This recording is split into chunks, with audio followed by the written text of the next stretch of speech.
Exactly, because it was another thing that I've noticed in a lot of people that are, let's say 100% PTSD. What I've noticed is that there's a lot of veterans that are able to function when they're under stressful conditions, and those stressful conditions can go from whether they're on the job as a civil servant, whether they're a cop or firefighter, or they're even students. Students dealing with heavy low workload from school, and they'll tend to tack on so many credits, do so many projects all in one time because that's the only best way that they're able to function. Then there's other veterans that are 100% PTSD that can't even go outside, that can't function in, Yeah, they want to stay home. Yeah, they can't function like through rush hour, jumping on transportation like on the train or in traffic, and their senses get heightened, and then they continue to start having anxiety or panic attacks right then and there. And it's like, all right, but these are things that happen. Yes, the 100% states the difference between 70% and 100%. Delirious, hallucinations, total occupational and social impairment, and then suicidal thoughts or thinking about killing someone else. That's 70 and... That's the differences between what will get you from 70 to 100%. And what people don't understand is like, yes, total occupational and social impairment. A lot of people then don't tend to not to go out, tend to not to do any of that. But at the same time, doesn't mean that you're gonna stay there stuck. Yes, when I'm not doing anything, my mind is going.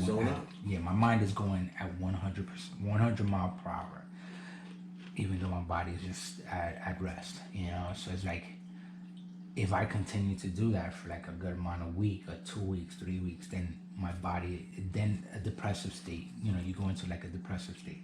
But it's like my body needs to be at work, needs to be in motion in order for me to not to think about anything that has to do, to do with any depression or I have to be in a stressful condition in order to react well, in order to make this fast decisions that that wouldn't affect my it's basic muscle memory. So if like I'm taught what I need to do in regards to my job, my body will react based on muscle memory because that was what I was already taught, and I'm just gonna go straight with it, just like it was in the Marine Corps. The times that we were shot at and anything like that, we did what we had to do in regards to our job, and our body responded. Our mind and our body responded. Sometimes just you don't come back well, so guys tend to not understand that, man, things are completely different, and you can be total occupational and social impairment. I just think the whole 100 thing, they don't understand. Because some people, when you tell them, oh, I'm 100% disabled, they look at you. Now you're supposed to be disabled. Even veterans, like, yeah, like, they take the term so out of context. Like, they think that disabled just means like you should be in a wheelchair, you can't walk, you can't talk. And it's like, no. And it's those same people that you tell them like, hey, you deserve a higher rating, for what you have. And they're like, oh, I don't want to be 100% disabled because then I can't work. And it's like, who told you that? Complete taboo, complete stigma. Yeah, it's like, who told you that? Oh, you 100%, you lying. How you working? How you still a cop? How you still a firefighter? How you still like, what you mean? How, oh, you're 100% disabled. You shouldn't be able, like, who tells you these things? And a lot of them, they'll tell you, like, oh, this is what they told me at the VA. They told me don't do it because if I got 100%, then I can't get this job. Exactly. What? So then that's where the difference is in 100%. And this is why people don't understand. This is why you need to explain this to each veteran, because each veteran have that taboo type of thinking, that stigma thought that if you get to 100%, you're unable to do this. So I'm just going to stay at 70% because if I hit 100%, then I won't be able to become a cop. If I hit 100%, I can't be I can't be a pilot. I can't do none of this. No. You hit a combined 100%. You just hit 100% on one service connection. There's different 100%. There's the schedule rating, there's the permanent total, there's the temporary 100%, and then there's the TDIU 100%, and then there's the IU 100%. And the IU can be thrown into the permanent total, it can be thrown into the TDIU. And With the IU, first of all, on the 100%, that is on top of the permanent total, and that's on top of the TDIU. What it means is the individual unemployability. You can't work at no more. You can't work. You're done. At all. That's IU, top dog. So if you were to put it on a chart and you were to rank it, if you were to rank 100%, it's 100% permanent total IU. That is the most that you can get. And if you don't want to work, that IU gets added to the permanent total. It means you can't work no more. You can go right ahead and go for Social Security disability, which is SSDI. Once you do that, once you go into that category, because PTSD is one of the protected categories now within Social Security, because they just changed their whole paperwork. When you show up with your paperwork in regards to like being 100% permanent and individual employability, the social SSDI is totally completely granted to you. Right. Your case exactly. Yeah. Then the next one is 100% permanent total. Permanent total right now, the way it works is you can continue working, but permanent total, what it does is protects you 100%, and it protects every other category that you fall under. Meaning that, let's say all your service connections, let's say you have 19 service connections, just like our brother George Diaz, you have 19 service connections.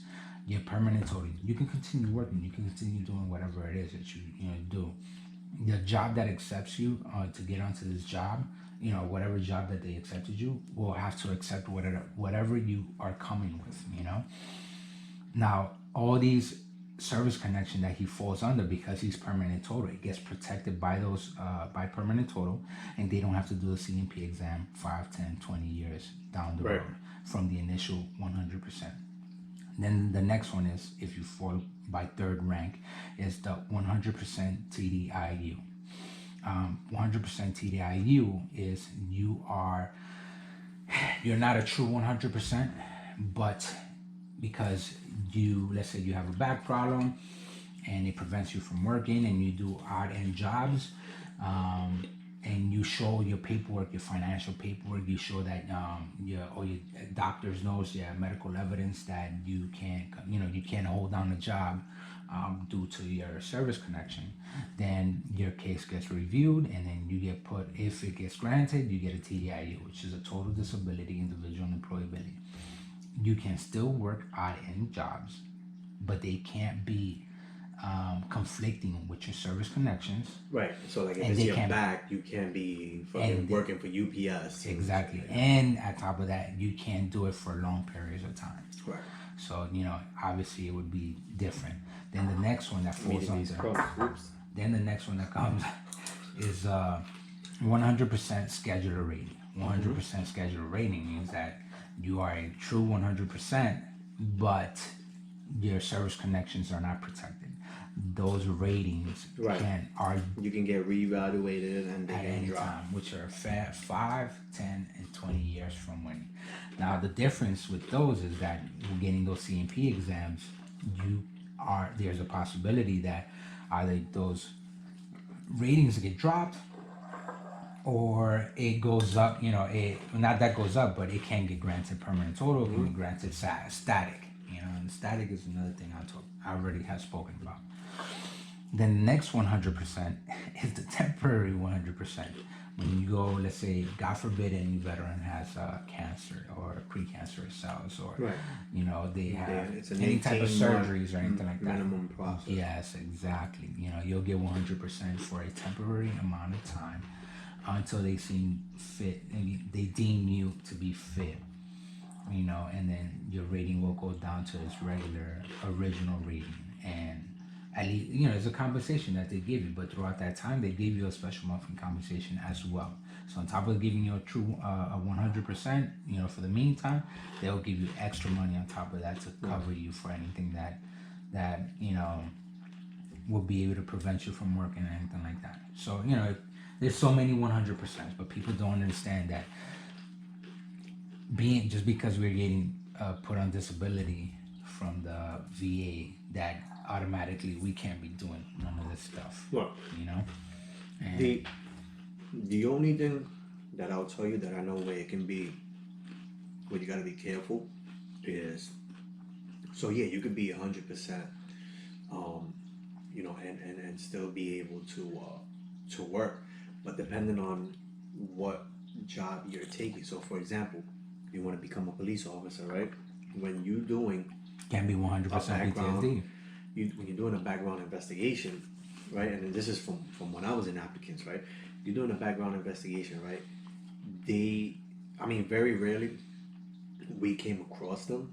So you know, most of us didn't even know how to handle it. I don't even think the human resources know how to handle it. But yeah, there is something there that states like, if you're 30% or more disabled, you know, you can get disqualified. But I've come across so many veterans that won't take a police exam because they say, "Oh, I'm 50% disabled. I'm gonna get disqualified." But it's like, no, no, no. It's not overall 30%. It's if you have one single diagnosis that's rated at 30% or more, that rating could essentially get you disqualified. But if you got 20, 20, 20, 20, 10, you know, and yeah, when you put all those together, let's say you have a 40% or 50% disability, right? This dude had 18 service-related incidents, and if they were all at 20, right? You can still get on the job. Yeah, because that's what they're gonna look at. Like, yeah, your rating might be 60%, but that doesn't mean you have that single rating, that 60% or more, then yeah, you have a problem. But if they're all 20s, 20s, 20s, 20s, then like that, there's nothing that they can do. And again, that all depends on the department. But So the other thing is that just recently happened is YPD used to disqualify a lot of veterans that fell under that PTSD category. right, And because they fell under that PTSD category, remember when I said city versus federal? HIPAA, and not only HIPAA, but that employment, equal opportunity employment, yeah, the American Disability Act. exactly. Due to that, is NYPD is being They're gonna be sued. sued. They're being sued, and on top of that, they are being forced to accept these veterans with PTSD because of that Disability Act. Which at the end of the day, they were wrong for what they were doing, not accepting veterans, Right, you know, onto the job because right, because even you, so you know, even as you know, being in the all right, when you're on active duty, I know I crushed them. When you're on active duty, you can't get MEDBOARDed for solely for PTSD. Yeah, your chair's farting. You can't get MEDBOARDed solely for just PTSD.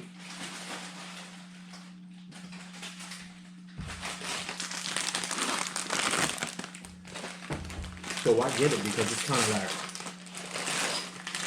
like I could see why they did it, you know, especially now. I mean, the suicide rate is through the roof right now with them, so I can. But see, those aren't even veterans. Right, Those I are know. veteran cops. Right. So, but like you know, you kind of gotta look at it from both perspectives because it's kind of like, all right, we're gonna have someone who's already showing those signs, and they're gonna come here to this kind of work, and that might intensify it.